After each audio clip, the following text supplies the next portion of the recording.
بولتے غلط ہے، تو اس کی وضاحت یہ پہلی چیز۔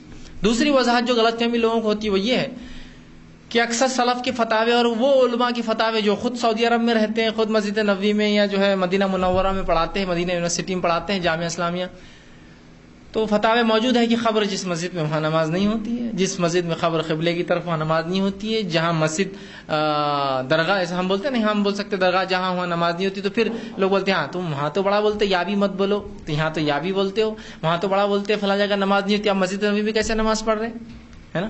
تو اس کی وضاحت بھی میں آپ کو دے دیتا ہوں۔ پہلی چیز، سب سے پہلے یہ بات یاد رکھ لیجئے، نبی اکرم صلی اللہ علیہ وسلم، پہلے وہ جو فتویٰ ہے اس کی کلیریفیکیشن دیتا ہوں، جو فتاوے علماء کے موجود ہے، فتاوے یوں ہیں، سوالات یوں لوگوں نے کیے، کیا ایسی مسجد جہاں درگاہ ہو یا ایسی جگہ جہاں قبلے جانب قبر ہو وہاں نماز درست ہے؟ علماء کے فتاوے شیخ بن باز، شیخ عثیمین رحمہ اللہ اور دیگر علماء کے فتاوے اس طرح سے ہے کہ ایسی جگہ جہاں قبلے کی طرف خبر ہو وہاں نماز نہیں ہوتی۔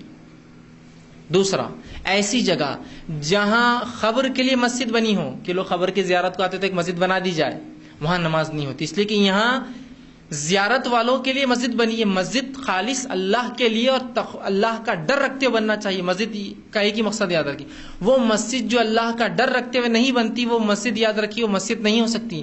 نبی اکرم صلی اللہ علیہ وسلم نے جب منافقین نے ایک مسجد جو مسجد جو ہے معاف کرنا مدینہ کے تھوڑے آؤٹ اسکرٹ تھوڑے باہری حصے میں بنائی تھی، عبداللہ بن ابی بن سلول نے جو مسجد تعمیر کی تھی، اس کا مقصد یہ تھا کہ اس مسجد میں ہم منافقین جمع ہوں گے، اور بہانہ یہ بنایا تھا اللہ کے رسول فجر میں شام بہت دور ہوتا ہے یہاں آنا، تو ایک مسجد بنا لی تھی۔ نبی اکرم صلی اللہ علیہ وسلم نے مسجد کو بعد میں جلا دیا، معلوم ہے نا آپ کو؟ تو وہ مسجد جو اللہ کے ڈر تقوی پہ نہیں بنی وہ مسجد نہیں ہوتی ہے، ٹھیک؟ تو یہاں بھی مقصد اللہ کے لیے نہیں ہوا، جو زیارت کو آ رہے خبر کی ان کے لیے مسجد بنی، اللہ کے لیے نہیں بنی ہے مسجد، یاد رکھیے نماز نہیں ہوتی۔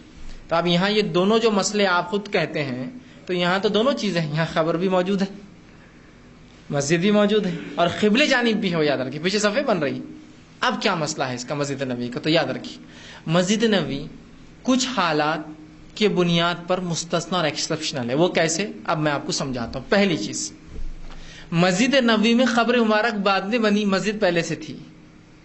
فتویٰ کیا ہے کہ قبر کے لیے جو مسجد بنے، یہاں خبر کے لیے نہیں، آپ صلی اللہ علیہ وسلم کی مزار کے لیے مسجد نہیں بنی، مسجد پہلے سے موجود تھی، تو اس کو نکال دی جائے، اس لیے ایکسیپشنل ہو گئی، اس لیے کہ مسجد پہلے سے تھی، خبر بعد میں بنی۔ لیکن دوسرا مسئلہ تو باقی رہا نا، قبلے جانب خبر ہو تو نماز نہیں ہوتی، یہ مسئلہ تو ابھی باقی۔ تو ایک مسئلہ حل ہو گیا کہ مسجد نبوی پہلے تھی اور خبر مبارک بعد میں بنی۔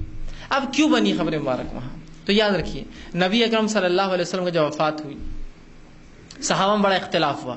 انصار نے یہ کہا کہ آپ صلی اللہ علیہ وسلم کو ہم مسجد اقصیٰ لے جائیں گے، چونکہ اکثر انبیاء کی خبریں ہیں وہاں، ٹھیک ہے، اور خود نبی اکرم صلی اللہ علیہ وسلم کی حدیث ہے کہ مجھے وہ جگہ یاد ہے، بالکل واضح ہے میرے ذہن میں، جہاں موسیٰ کی خبر ہے، وہاں ایک ٹیلہ ہے، اگر تم مجھے کبھی میرا جانا ہوا تو میں تمہیں ضرور بتاؤں گا موسیٰ کہاں دفن ہے۔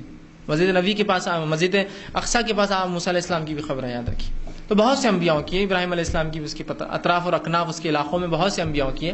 تو صحابہ نے یہ سوچا چونکہ اکثر انبیاء کی خبریں وہاں ہیں، آپ صلی اللہ علیہ وسلم کو لے جائیں۔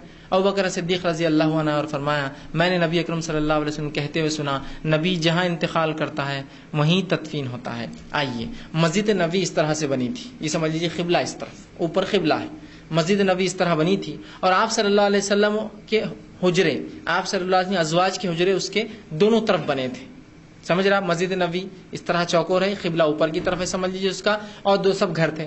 آپ صلی اللہ علیہ وسلم کو جہاں انتقال ہوا وہ مائی عائشہ کا حجرہ تھا، تو گویا آپ کے حجرے مسجد کے پیچھے تھے، قبلہ آگے تھا، آپ کے حجرے پیچھے تھے۔ جب نبی اکرم صلی اللہ علیہ وسلم کا انتقال ہوتا آپ مائی عائشہ کے حجرے میں انتقال کر گئے جو کہ پیچھے کا حصہ تھا مسجد کا، تو نبی جہاں انتقال کرتا وہیں تدفین ہوتا ہے، تو آپ صلی اللہ علیہ وسلم کو اسی بالکل جگہ پہ تدفین کیا گیا جہاں آپ انتقال کر گئے تھے، مائی عائشہ جہاں سوتی تھی، جہاں آپ صلی اللہ علیہ وسلم کے ساتھ سوتے تھے، اس جگہ، بہت ایک ہی چھوٹا روم تھا، کوئی بڑا گھر نہیں تھا، تو وہیں آپ کی خبر کھودی گئی۔ تو پھر ہوا یوں کہ مسجد نبی آگے ہوئی، نبی اکرم صلی اللہ علیہ وسلم کی مزار پیچھے بن گئی، اس لیے کہ نبی وہیں دفنایا جاتا ہے جہاں اس کا انتقال ہوتا ہے، یاد رکھیے یہ مستثنی ایکسیپشنل کیس ہے، عام لوگوں کا معاملہ یہ نہیں ہو گیا مسئلہ یہ۔ اب ہوا یوں کہ بعد کے ادوار میں عمر ابن خطاب رضی اللہ عنہ کا دور آیا تو مسجد کا ایکسٹینشن ہوا، ابوبکر صدیق کے دور میں ایکسٹینشن نہیں ہوا کچھ بھی، مسجد بڑی نہیں، توسیع نہیں ہوئی۔ جب عمر ابن خطاب کا دور آیا تو آپ نے اس کو آگے وسیع کیا اور بازو وسیع کیا، آگے اور دونوں سائڈ وسیع کیا، اس کے بعد ہوا یوں کہ جب عثمان ابن عفان رضی اللہ عنہ کا دور آیا تو اور مسلم حکومت بڑھی، آپ نے اس کو اور توسیع کی، اس کو آگے اور بڑھایا اور سائڈ میں اور بڑھایا. ابھی آپ کی حجرہ اور مزار پیچھے تھی، یاد رکھی پیچھے تھی، اور مائی عائشہ رضی اللہ عنہ آج بھی اس میں رہتی تھی. ابھی ان کا گھر تھا نہ چکے ہی، وہیں رہتی تھی آپ قبر کے پاس، بہرحال وہ حجرے کے اندر. اس کے بعد پھر ایکسٹینشن ہوا علی رضی اللہ عنہ کے دور میں، تو پھر آگے ایکسٹینشن ہوا، سائڈ میں ایکسٹینشن ہوا، مسجد ابھی بھی خبر پیچھے تھی اور مسجد آگے بڑھ رہی تھی. ٹھیک. اس کے بعد ہوا یوں کہ ابوبکر صدیق رضی اللہ عنہ کے جب انتقال ہوتا، آپ نے اجازت مانگی حضرت عائشہ کی، میں چاہتا ہوں کہ میری خبر بھی یہاں بنا جائے، تو حضرت ابوبکر رضی اللہ عنہ کی خبر بھی بنائی گئی. ٹھیک ہے، یہ بعد میں ہوا پھر، لیکن ابھی مسجد نبی آگے ہی ہے ادھر کے ابھی. اس کے بعد عمر ابن خطاب رضی اللہ عنہ کی جب شہادت سے پہلے آپ نے اجازت مانگی اور کہا جا کر عائشہ سے کہنا، اپنے بیٹے سے کہا عبداللہ سے جاؤ عائشہ سے کہنا، اور یہ مت کہنا کہ امیر المومنین عمر ابن خطاب، میں حکم نہیں دے رہا ہوں، اس لیے کہ گزارش ہے اور میں امیر المومنین ہو بھی نہیں، اور ہو سکتا ہے یہ سن کے عائشہ اپنے پلانز بدل دے کہ امیر المومنین بولے تو ظاہر سی بات ہے مسلمانوں کے لیڈر کی بات ماننا ضروری ہو جاتا. تو کہا جا کر کہنا، عمر ابن خطاب نے کہا، امیر المومنین مت کہنا، تاکید کی. وہ گئے اور کہا میرے والد عمر ابن خطاب کہتے ہیں اگر آپ اجازت دے تو میرے والد یہاں دفن ہونا چاہتے ہیں. میں عائشہ کہتی ہے کہ میرا ارادہ تھا کہ میں یہاں دفن ہوں، اس لیے کہ ایک طرف شوہر، ایک طرف والد، ایک طرف بیوی ہو جائے. مطلب سمجھنا ایک سعادت ہی ہے کہ انسان کے لیے قیامت کے روز ظاہر سی بات ہے انسان جیسے ہوں گے ویسے اٹھیں گے، تو ان کی ایک نیت تھی اپنی. لیکن کہا کہ جب عمر نے مجھ سے درخواست کی تو مجھے رہا نہ گیا، ٹھیک نہیں لگا مجھے، عمر کو نہ کہنا مجھے ٹھیک نہیں لگا، اس لیے کہ ان کو ہے شرم آئی کہ عمر ہے اللہ کے رسول کے دوست ہے، آپ صلی اللہ علیہ وسلم رشتے بھی ہے نا، رشتے میں جو ہے آپ صلی اللہ علیہ وسلم سسرے بھی ہے، کیسے نہ کہوں. تو میں نے اجازت عمر کو جو ہے اس عمل کے لیے جو ہے دے دی، جبکہ میرا نیت تھی، میرا ارادہ تھا کہ میں تدفین ہو جاؤں. لیکن جب عمر ابن خطاب رضی اللہ عنہ دفن ہوئے تو مائی عائشہ نے وہاں رہنا چھوڑ دیا، اس لیے کہ اب آپ نے فرمایا کہ اب عمر کی خبر آ گئی. اب تک والد تھے اور شوہر تھے تو کوئی مسئلہ نہ تھا، اس لیے کہ جب عورت گھر میں رہیں گی تو وہاں کھائیں گی پیئیں گی کپڑے بدلیں گی سب کریں گی نا. تو کہا اب عمر آ گئے ہیں، عمر حالانکہ اب دیکھ نہیں رہے ہیں، خبر میں سے اٹھ کے آ نہیں سکتے ہیں، لیکن پھر بھی ایک شرم اور حیا کا کیا عظیم تقاضا تھا صحابیات کا. کہا کہ اب میں کیسے رہ سکتی ہوں، عمر بھی ہے نا غیر محرم ہے، تو غیر محرم کی خبر سے بھی حیا اور احتیاط. تو حضرت عائشہ نے وہاں رہنا چھوڑ دیا، پھر کہا عمر بھی ہے وہاں، اب تک میرے والد اور صرف شوہر تھے. بہرحال تو یہ بنا.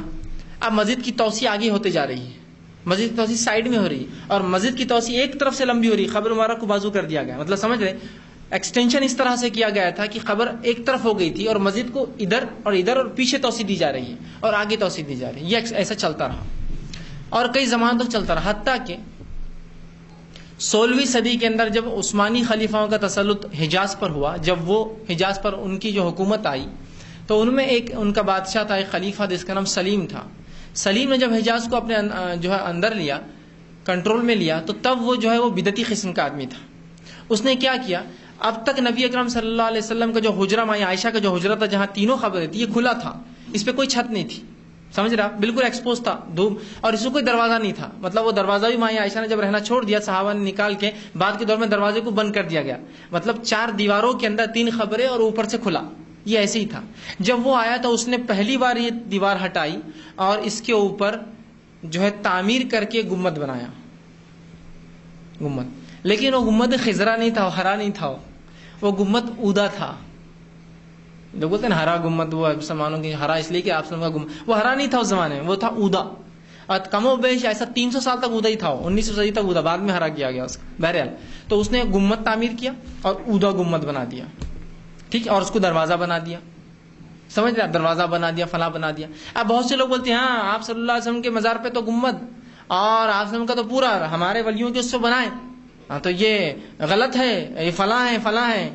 تو میں ایک سوال کرتا ہوں، اگر نبی اکرم صلی اللہ علیہ وسلم کے لیے وہ بنا بھی دیا گیا تو کیا تیرا ولی اس مقام کا ہے کہ اس کے لیے وہ چیز بنائی جائے، نبی کے لیے بنائی جاتی ہے؟ تھوڑا عقل بھی تو ہونا نا، عقل کا بھی تو کچھ تقاضا ہے نا. سمجھ، مطلب اگر تم یہ کہہ رہے ہو کہ وہاں بنائے تو یہاں بھی، تو تم خود تو کہتے ہو وہ شخصیت کہاں اور ہم کہاں، تو پھر تھوڑا سا یہ کمپیئر کیوں کر رہا ہے، مطلب خواہ کہ تم کیوں موازنہ کر رہے ہو اس سے، سمجھ رہے. بہرحال تو تب وہ 16ویں صدی میں اس پہ کنسٹرکشن ہوا اور اس پر اودا گنبد اس نے تعمیر کر دیا. اور وہ پہلا بادشاہ جس نے مسجد کے ایکسٹینشن اس کے پیچھے کروایا، مطلب اس نے خبر کو بیچ میں لے لیا اور اتنا ہی ایکسٹینشن جو یہ طرف سے خبر کے جانب سے اور آگے تھا، اس نے اس کو خبر کے پیچھے بھی اور ادھر بھی اتنا چوڑا کر دیا. یہ پہلا بادشاہ تھا. 16ویں صدی میں یہ کام ہوا کہ مسجد نبوی کے اندر جو ہے وہ مزار آ گئی. بعد کے ادوار میں پھر تبدیلیاں آتی رہی، چینجز ہوتے رہے، کیوں تو آپ اگر گئے تو آپ کئی تعمیرات دیکھیں گے وہاں، عثمانی خلیفاؤں کی تعمیرات، اس سے پہلے کی تعمیرات، جدید سعودی حکومت کی تعمیرات، بہت سی تعمیرات ملیں گی، مختلف قسم کی وہاں تعمیرات، جس کی وجہ سے مختلف جگہ ممبر بھی ٹرانسفر ہوتا رہا، کبھی وہاں نماز ہوتی رہی کچھ صدی تک، کچھ زمانے تک یہاں، کچھ دہائیوں میں یہاں نماز ہوئی، کچھ دہائیوں میں وہاں، سمجھ رہے آپ، شفٹنگ ری شفٹنگ، چینجز، تبدیلیاں، نئی کنسٹرکشن توڑ کے پھر بناتے گئے، حالات بہت تبدیل ہوتے گئے. لیکن ہوا یوں کہ اس کے بعد کے ادوار میں جب سلیم نے اس کی تعمیر پیچھے کی، مسجد نبی صرف پیچھے ایکسٹینڈ ہوتے گئی، آگے نہیں، اس لیے کہ دو مسئلے تھے، آگے قبرستان بھی تھا تو اس کو اور ایکسٹینشن وسیع کرنا ادھر مشکل تھا، تو اس نے اس کو پیچھے کیا. اب آپ یہ کہہ سکتے، لوگ یہ کہہ سکتے ہیں ہاں چلو وہ تو ٹھیک تھا، اس عثمانی خلیفہ نے کیا، سعودی حکومت آل سعود نے جب اس کو اپنے کنٹرول میں لیا تو کیوں نہیں اس کو ہٹا دیا، کیوں نہیں پھر اس کو ویسا کیا. آل سعود نے جب اس کو کنٹرول میں لیا، یاد رکھیے، تو وہ لوگ جانتے تھے کہ اگر یہاں وہ کچھ بھی تبدیلیاں لاتے ہیں تو اس سے بہت بڑا فتنہ پورے عالم اسلام میں مچیں گا. اندازہ لگا، اس لیے کہ صرف جب آل سعود نے محمد بن عبد الوہاب کہ اس تحریک کو جب قبول کیا، آپ کی بات کو جب مانا، اور دونوں نے مل کر، آل سعود کے پاس طاقت تھی، محمد بن عبد الوہاب کے پاس علم تھا جو انہوں نے ان کو دیا، دونوں نے مل کر جب یہ حکومت قائم کی تو صحابہ کی خبروں پر بھی جو ہے زبردست جو ہے تعمیرات تھی، معلوم، درگاہیں بنی تھی، چھوٹی موٹی جگہوں پہ لوگ بناتے تو وہ تو عظیم شخصیات، بڑے بڑے تعمیرات تھے، تو انہوں نے ان تعمیرات کو ہٹایا، جو فتنہ ہوا پورے دنیا نے جو چلایا، ان کو اندازہ تھا. لیکن اب یہ بھی جانتے تھے اگر آپ صلی اللہ علیہ وسلم کے روزے کو یہ ہاتھ لگائے، یا اس کے اوپر سے گنبد ہٹائے، یا تعمیرات ہٹانے سے بہت بڑے فتنے کا اندازہ تھا. اور آل سعود کے حال جو آج ہے، آج سے 25 سال پہلے بھی ایسے نہیں تھے، مالی اعتبار سے، اس اعتبار سے اتنے اچھے حال نہیں تھے. یاد رکھیے گلف کنٹریز کے، اگر کوئی آج سے 25 سال پہلے کی تصاویر بھی دیکھے تو وہ کہیں گا یہ ریگستان تھے. بڑے بڑے شہروں کے، میں چھوٹے چھوٹے آج کے نہیں، بڑے بڑے آج جو شہر آپ دیکھ رہے ہیں جو آج خلیج میں ہے یا سعودی حکومت میں ہے، یہ 25 سال پہلے وجود میں بھی نہیں تھے. اللہ تعالیٰ نے مال و دولت کی فراوانی یہ 25 30 سال 50 سال میں ہی ہوئی. یاد رکھیے جب پیٹرول نکلا 1938 میں پہلی بار جو ہے سعودی عرب میں پیٹرول نکلا 1938، اور انگریزوں نے اس کو سب سے پہلی بار ایکسپلوریشن کیا امریکنز کے ساتھ مل کر. آل سعود بہرحال جب تھے، انہوں نے کہا کوئی مسئلہ نہیں، ہم کو ہمارے زمین میں سے کچھ نکالے، اس کے بدل میں ہم کو کچھ دے دینا. اور 1938 تک ان کے بکریاں اور کھجور ہی ان کا سرمایہ تھا. 1938 کی بات کر رہا ہوں. بلکہ 1938 کے اندر جب یہ لوگ گئے، اور ایران میں سب سے پہلے پیٹرول نکلا تھا، یاد ہے، ایران کے بادشاہ نے اجازت دے دی، لیکن سعودی عرب میں سب سے زیادہ تھا. تو جب یہ گئے آل سعود کے پاس گئے برٹشرز اور ریکویسٹ کی کہ ہم چاہتے ہیں آپ کے وہ کریں، تو کہا ٹھیک ہے. تو کہا ایک پیکٹ سائن ہوگا، ایک معاہدہ ہوگا. کہا ٹھیک ہے. تو جب معاہدہ کیا جا رہا تھا تو آل سعود اور جو ان کے جو لوگ تھے، جو بادشاہ تھے، جو ذمہ دار تھے، ان کے کوئی محلات نہیں تھے، خیمے تھے، اور وہ سب سو رہے تھے. کہا جو لکھنا لکھ لو، بعد میں دستخط لے لینا، ہم کو کیا لینا دینا، تم کچھ نکالنا ہمارے زمین سے نکالو، کوئی مسئلہ نہیں. مطلب ان کو کوئی پرواہ نہیں تھی اس چیز سے، ان کے پاس جو سرمایہ تھا وہ تھی ان کی بکریاں، اور بس یہ کافی تھا ان کے لیے. سمجھ رہا؟ حالات آج بدلے ہی، بلکہ حالات تو یہ تھے کہ 1960 کی میں بات بتا رہا ہوں. 1960 میں اگر ہندوستان کا 100 روپیہ سعودی عرب کو لے جاتا تو 156 یا 100 تقریباً 160 روپیہ اس کے بنتے. مطلب ان کا روپیہ ہم سے کم تھا، ہندوستان سے سعودی کا کم تھا ریال. معلوم کہ ہندوستان سے لوگ 100 روپے لے جاتے، اور جب کنورٹ کراتے، جیسے دکن سے لوگ جاتے، یہاں سے جاتے، تو یہاں کا جو روپیہ تھا نظام کا، جب وہاں جاتا 100 روپیہ تو 156 یا 160 روپے تبدیل ہو کر ملتے تھے. تو یہ 40 سال ہی ہو رہے نا، 1960 تک اگر یہ حال تھا تو یہ 40 سال کا وقفہ ہی ہے جس میں ہم سب دیکھ رہے ہیں. تو اس حکومت کو ڈر تھا کہ اگر ہم یہ کام کرتے ہیں تو بہت بڑا انتشار ہماری حکومت کے خلاف پڑ جائیں گا، اور اس سے بہت بڑا نقصان ہو سکتا تھا، ہے نا. اور ویسے بھی جب انہوں نے صحابہ کی خبروں پہ سے جو چیزیں ہٹائی، تحفظ حرمین کے نام سے کیا کچھ ہندوستانیوں نے گالیاں نہیں دی ان کو. آج بھی تحفظ حرمین ایک بہت بڑی کمیٹی تھی. جب آل سعود نے یہ صفائی کے کام شروع کیا تو ہندوستان نے بنی، اس لیے کہ ہندوستان بہت مالدار تھا اس زمانے میں، اس کا اپنا ایک دھاک تھی پوری دنیا کے اوپر، کوئی معمولی چیز نہیں. آج بھی آپ رباط دیکھی جا کے جو نظام نے بنایا، بھوپال کے نواب نے بنایا، تو کئی زمانے تک مطلب سعودی حکومت کا اتنا پیسہ بھی نہیں تھا کہ وہ جو حج کے لیے آتے ان کے لیے رباط بھی بنائے. تو لوگ تعاون کرتے تھے. بلکہ وہاں پہلا مدرسہ خود ایک زمانے تک بہرحال چونکہ حکومت تھی خلفاء راشدین کے بعد، حضرت علی کے بعد خلافت وہاں سے ہٹ گئی، حضرت علی کے دور میں کوفہ کو دارالحکومت بنا دیا گیا. تو ظاہر سی بات ہے وہ باتیں پھر نہ بچی مدینے کے اندر جو اس سے پہلے تھی، اور بعد کے ادوار میں ظاہر سی بات ہے ایک شہر تھا، اپنی اس کی اہمیت تھی، لیکن ظاہر سی بات ہے وہاں کوئی حکومت نہیں تھی، وہاں کوئی نظم نہیں تھا، تو غربت تھی. بہرحال اتنا کوئی مالداری نہیں تھی. بلکہ مولانا رحمت اللہ کیرانوی نے جو ہے تقریباً 1850 میں پہلا مدرسہ بنیاد ڈالی، جو مکہ میں آج بھی ہے، آج ہی موجود ہے، انہوں نے ڈالی، اور ہندوستان کی ایڈ سے اور عثمانی خلیفہ کی ایڈ سے چلتا تھا. تو تو مطلب حالات ویسے نہ تھے جیسے آج دیکھ رہے ہیں کہ کیوں نہیں انہوں نے کر دیا, انہوں نے تو ہٹا دینا تھا نا. تو وہ جانتے تھے اگر ہم توسیع ادھر ادھر کرتے ہیں تو جو پورے دنیا کے لوگ ہمارے خلاف کھڑے ہوں گے. تو انہوں نے جو جیسی پہلے ایکسٹینشن تھا اسی کو توڑ کر پھر نیا تعمیر کیا اندر کی. یہ بہت بڑی حکمت کا ایک حصہ ہوتا ہے. اس لیے کہ ایک انسان کی جان جائے یا لوگ اپنی جانیں دے, اس سے اچھا ہے کہ کچھ چیز باقی رہے, کیا مسئلہ ہے اس میں, ٹھیک ہے. اور اس کے بعد کی جو ایکسٹینشن میں بہرحال پھیلتے گا, تو مسجد نبوی اس معاملے میں ایکسیپشنل ہے کہ وہ خبر مبارک آپ کے بیچ میں آتی ہے, پھر بھی وہاں نماز ہوں گی. سمجھ رہے ہیں آپ بات کو؟ یہ اس کی تھوڑا سا بیک گراؤنڈ تھا, اس کو آپ کو سمجھنا پڑے گا. نہیں یہاں تم بول رہے نہیں ہوتی, وہاں کیسے ہو رہی. تو یہ مسجد نبوی خبر مبارک کے لیے نہیں بنی, اور نہ ہی یہ کئی زمانے اور صدیوں تک بلکہ 1000 سال تک آپ صلی اللہ علیہ وسلم کی مزار پیچھے تھی اور مسجد آگے تھی.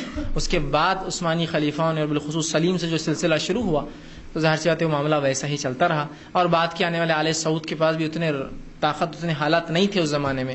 آج جو ہم دیکھ رہے ہیں 40 50 اور 25 سال کے اندر ماشاءاللہ ویسے حالات نہیں تھے کہ وہ تبدیلیاں لا سکے اپنے ملک میں اور اتنا آسانی سے توڑ دے. جبکہ وہ زمانہ یہ تھا کہ وہ خود دوسروں کے ایڈ پر ان کے وہ چل رہے تھے ادارے اور فلاں.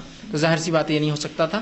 یہ الگ بات ہے کہ آنے والے ادوار میں پھر دھیرے دھیرے, اور ظاہر سی بات ہے کوئی بھی کام صدیوں میں جب ایسا ہو تو صدیاں لگتی ہے, دھیرے دھیرے سارا ہو جائے. بہرحال ایک الگ چیز ہے, لیکن مسجد نبوی کو آپ کو اور ہم کو اس معاملے میں مستثنا ایکسیپشنل قرار دینا پڑے گا. تو یہ تھا مسجد نبوی, مسجد نبوی کی زیارت اور آپ سب پہ سلام اور درود بھیجنے کا طریقہ, ابوبکر صدیق اور عمر بن خطاب صاحبین پر رضی اللہ عنہما ان پہ سلام بھیجنے کا